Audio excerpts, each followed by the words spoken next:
देखो बच्चों, last class में मैंने आपको ट्वेल्थ क्लास से रिलेट करवाया वैल्यूएशन ऑफ गुडविल के लिए। कि मैंने बताया आपको कि valuation of goodwill twelfth class में करते थे, हम रिकॉन्स्टिट्यूशन के लिए करते थे।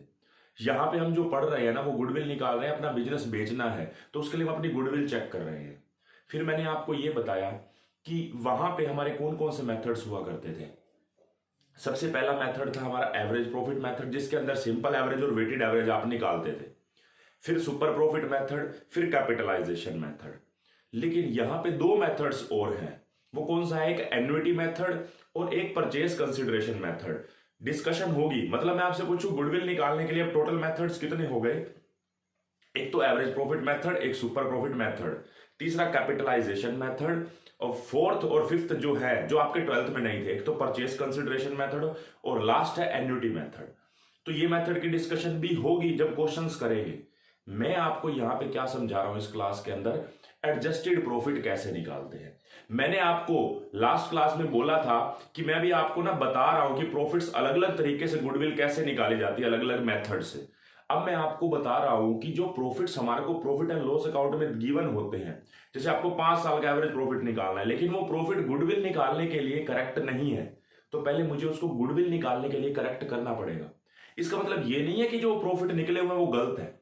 As per profit and loss account वो बिल्कुल ठीक है, लेकिन गुडविल निकालने के लिए हमें उसमें थोड़ी बहुत एडजस्टमेंट करनी पड़ेगी। तो वो एडजस्टमेंट क्या होगी, उसी के ऊपर ही डिस्कशन है। हम निकाल रहे हैं कैलकुलेशन ऑफ एडजस्टेड प्रॉफिट। किस पर्पस के लिए एडजस्ट कर रहे हैं इस प्रॉफिट को? ये प्रॉफिट गलत नहीं है। मैं यहां पे ये वर्ड भी तो लिख सकता था, कैलकुलेशन ऑफ करेक्ट प्रॉफिट, या प्रॉफिट को करेक्ट कर रहे हैं हम। करेक्ट नहीं कह सकता क्योंकि प्रॉफिट तो ऑलरेडी करेक्ट है, लेकिन गुडविल पर्पस के लिए वो ठीक नहीं है, तो मैं उसको एडजस्ट कर रहा हूं। और गुडविल पर्पस के लिए जो प्रॉफिट चाहिए ना, मैं वो निकाल रहा हूं। किसी भी साल का हो सकता है वो। तो सबसे पहले मैं आपको बोलूंगा, profit as per profit and loss account किसी भी साल का दे रखा है, वो लिखो। सबसे पहले मुझे बताएं, एबनॉर्मल लॉस जो होगा, किसी भी टाइप का लॉस होगा, वो आपके प्रॉफिट एंड लॉस में डेबिट होगा तो आपके प्रॉफिट को घटाएगा ना। लेकिन एबनॉर्मल लॉस जैसे loss by fire, loss by theft, ये जो है ये लॉस, ये हमेशा थोड़ी ना होते रहते हैं। क्या ये मेरी गुडविल पे इंपैक्ट डालने चाहिए ये वाले लॉस? क्योंकि एक साल हुआ, मान लो 5-6 साल से मेरा बिजनेस बहुत बढ़िया स्मूथली चल रहा है और सेम ट्रेंड पे चल रहा है या बढ़ रहा है, जो भी है। एक साल मुझे किसी कारण से आग लगने से या चोरी होने से मुझे बहुत नुकसान हो गया, वो मेरी गुडविल को कम कर सकता है क्या वो लॉस? अगर नहीं कर सकता तो मुझे उस एबनॉर्मल लॉस को वापस एड बैक कर देना चाहिए। और एबनॉर्मल गेन जो कभी कभी होने वाला गेन है, अचानक मुझे जैसे मान लो इनकम टैक्स का रिफंड आ जाता है, ये एबनॉर्मल गेन ही है, कभी कभी होने वाले हैं। या फिर मुझे और कोई एक्स्ट्राऑर्डिनरी बेनिफिट हो जाता है जो मेरे बिजनेस से रिलेट नहीं करता, हो भी सकता है बिजनेस से रिलेट करता हो, मेरे बिजनेस से कनेक्टेड हो, लेकिन वो मेरा परमानेंट होने वाला प्रॉफिट नहीं है, तो वो एबनॉर्मल गेन जो होगा ना, वो मैं यहां से लेस कर दूंगा। प्रॉफिट एंड लॉस अकाउंट में दिखा रखा है, बिल्कुल ठीक दिखा रखा है, लेकिन गुडविल पर्पस के लिए ये मेरी गुडविल नहीं बताएगा। इसलिए जो लॉस हमने लेस किया था उसको वापस ऐड बैक कर दिया, और जो गेन दिखाया था उसको वापस हटा दिया लेस करके। ठीक है। एक बात और, जब मैंने गुडविल की डेफिनेशन लिखी थी, आपको लास्ट क्लास वाला ध्यान होगा, तो गुडविल मैंने लिखा था expected future operating profits. Operating profits की बात हो रही थी, जो ऑपरेशन से मेरी कमाई होगी, मैं उसकी बात कर रहा हूं। अदर इनकम या अदर एक्सपेंसेस की, मतलब नॉन ऑपरेटिंग या नॉन ऑपरेटिंग एक्सपेंस या इनकम की बात यहां पे नहीं हो रही। ठीक है, हम उसको एक्सक्लूड करेंगे।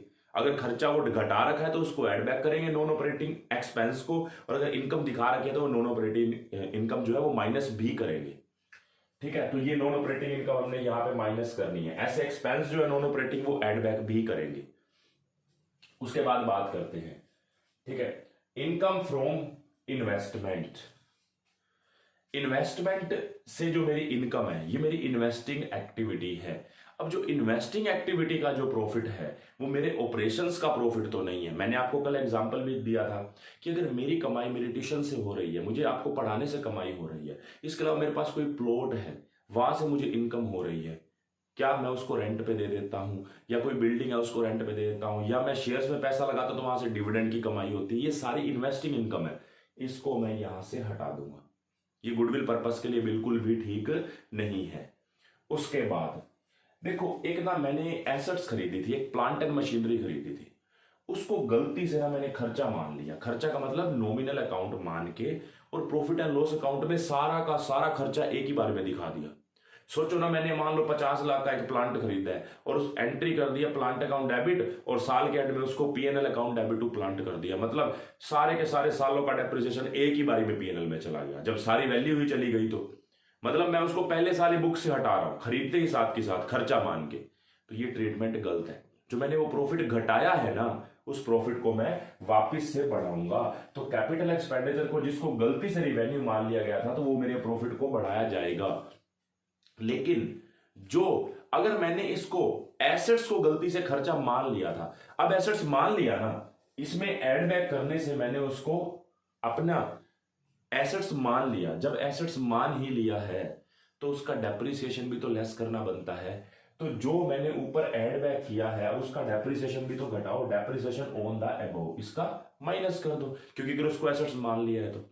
लेकिन अब ट्रीटमेंट उल्टा, अगर ऐसा हो कि रिवेन्यू एक्सपेंडिचर को गलती से कैपिटल एक्सपेंडिचर मान लिया जाए। अब मान लो मैंने बिल्डिंग का व्हाइट वॉश करवाया, अब व्हाइट वॉश का खर्चा मेरा पीएनएल में ही तो आना चाहिए, मैंने गलती से उसको बिल्डिंग की कॉस्ट में ऐड कर दिया।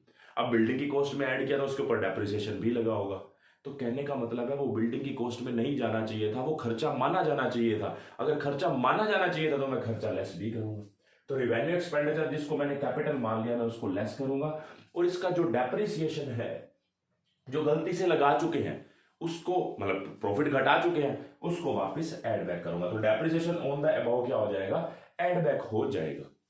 उसके बाद नेक्स्ट बात आती है क्लोजिंग स्टॉक। अगर मैंने ओवर वैल्यू कर दिया, और मैं आपको एक चीज और बता दूं, ये चीज की डिटेल डिस्कशन ऑलरेडी जो मैंने आपको लास्ट क्लास में बोला था 4 वीडियोस देख लेना, किसकी 12th वाले उसकी, तो वो चीज सेम डिस्कशन यहाँ पे भी हो रही है। एक हिसाब से कई बच्चों की तो रिवाइज हो रही होगी जो वो 4 वीडियोस देखी अगर उन्होंने। तो बात यह है कि क्लोजिंग स्टॉक ओवर वैल्यूड को हम क्या करते हैं, माइनस कर देते हैं करेक्ट प्रॉफिट निकालने के लिए, सॉरी एडजस्टेड प्रॉफिट निकालने के लिए, करेक्ट भी कह सकते हैं क्योंकि हमने गलती से किया। ये तो सारी की सारी एरर्स है ना, यहां तक तो चलो गुडविल निकालने के लिए ठीक था, लेकिन इसके बाद तो सारी एरर्स हैं।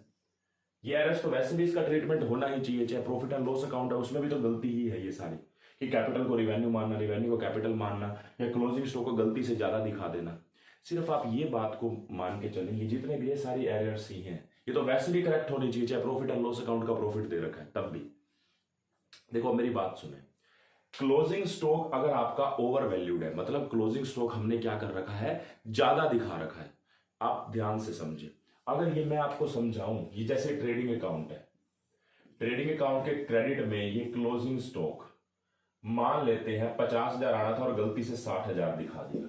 अगर 50,000 की जगह 60,000 दिखाया तो ये टोटल भी तो 10,000 से ज्यादा आया।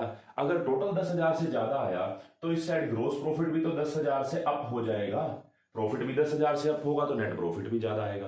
कहने का मतलब है अगर मैं क्लोजिंग स्टॉक को ज्यादा दिखाता हूं तो मैं प्रॉफिट गलती से ज्यादा दिखा रहा हूं, मुझे प्रॉफिट को घटाना है। तो क्लोजिंग स्टॉक अगर ओवर वैल्यूड है तो प्रॉफिट को घटा दो, जो गलती से प्रॉफिट मैंने बढ़ा के दिखा दिया। अब बात को सुने, अगर मान लो जो क्लोजिंग स्टॉक 50 का था मैंने उसको गलती से 40 का दिखा दिया, मतलब अब की बारी मैंने अपना प्रॉफिट, क्लोजिंग स्टॉक अगर मैंने कम दिखाया 50 की जगह 40, तो मेरा प्रॉफिट भी तो यहां पे 10,000 रुपए से डाउन गया।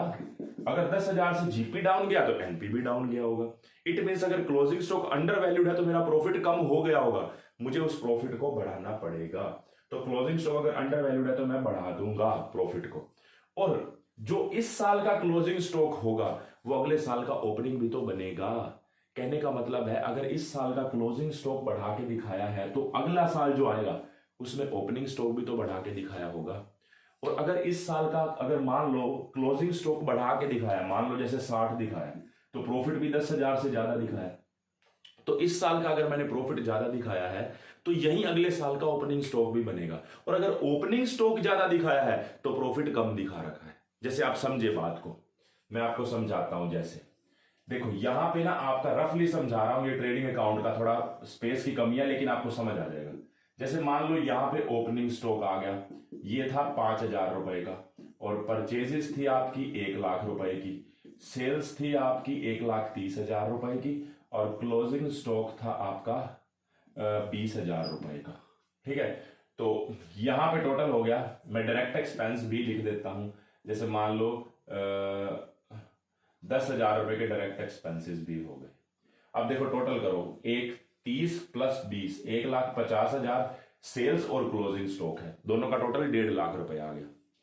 यहाँ पे ओपनिंग स्टॉक, परचेज और डायरेक्ट एक्सपेंसेस को लेस करो। 1 लाख की परचेज है, 5,000 का ओपनिंग स्टॉक है और 10,000 रुपए का डायरेक्ट एक्सपेंस है। इन तीनों का टोटल कितना बन रहा है? 1,15,000 रुपए। 1,50 में से 1,15 घटाओ तो 35,000 रुपए मेरा क्या निकल के आएगा? जीपी निकल के आएगा। लेकिन मानो, मेरी बात को सुनो, 5,000 की जगह मैंने गलती से ओपनिंग स्टॉक 5 की जगह 15,000 दिखा दिया, गलती से एक लाइन और लग गई और 15 हो गया 5 की जगह।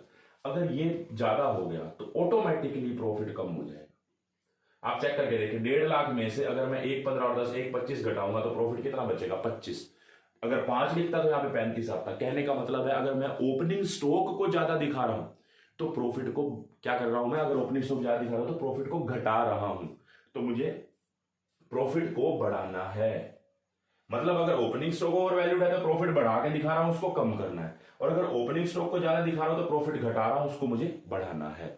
और अगर मान लो ओपनिंग स्टॉक अंडर वैल्यूड है, मान लो 5 की जगह यहां पे मैं 2,000 लिख देता हूं तो प्रॉफिट भी 35 की जगह 38 हो जाएगा। मतलब अगर ओपनिंग स्टॉक कम दिखाया है तो प्रॉफिट गलती से बढ़ा दिया तो मैं उसको घटा दूंगा। तो ये 4 लॉजिक आपको समझ आने चाहिए। बहुत डिटेल डिस्कशन चाहिए तो आपको पहले ही मैं सजेशन दे चुका हूं, वो 4 वीडियोस जरूर देख लेना। अब मैं आपको बता दूं, मैंने आपको जो भी बताया इन 2 वीडियोस के अंदर, मैंने आपको फिर भी 12th का रिवाइज करवाया। और ऐसा नहीं है कि 12th का रिवाइज ही करवाया है, मैंने आपको आगे के लिए भी डिस्कशन करी है। इसका मतलब ये नहीं है कि आप इस वीडियोस को मिस ही कर देंगे। बिल्कुल आपने दोनों अच्छे से देखी होनी चाहिए। अब आगे का काम आपका आसान हो जाएगा। ठीक है, हम ना जो ये प्रॉफिट निकाल चुके हैं ना, ये जो प्रॉफिट निकाल चुके हैं, इसको हमने आगे और लेके जाना है। अब इसमें और एडजस्टमेंट भी करनी है। जब आप इस लेवल का पढ़ेंगे जो आपके सिलेबस में है, उसमें आपको ये क्या निकल के आ रहा है? आपका करेक्ट प्रॉफिट निकल के आ रहा है। इसके बाद आपकी और भी कुछ बातें होंगी जो हमें एडजस्टमेंट करनी पड़ेगी, फ्यूचर की बातें। वो फ्यूचर की बातें क्या है हम नेक्स्ट क्लास में ही डिस्कशन करेंगे। ये आपको बहुत अच्छे से समझ आ गया होगा। मैंने 2 वीडियो में आपको पिछला पूरा रिवाइज करवाने की कोशिश की है और आपको बेनिफिट भी इसका हुआ होगा। ये आप नोट कर लो अच्छे से और फेयर तरीके से नोट करना।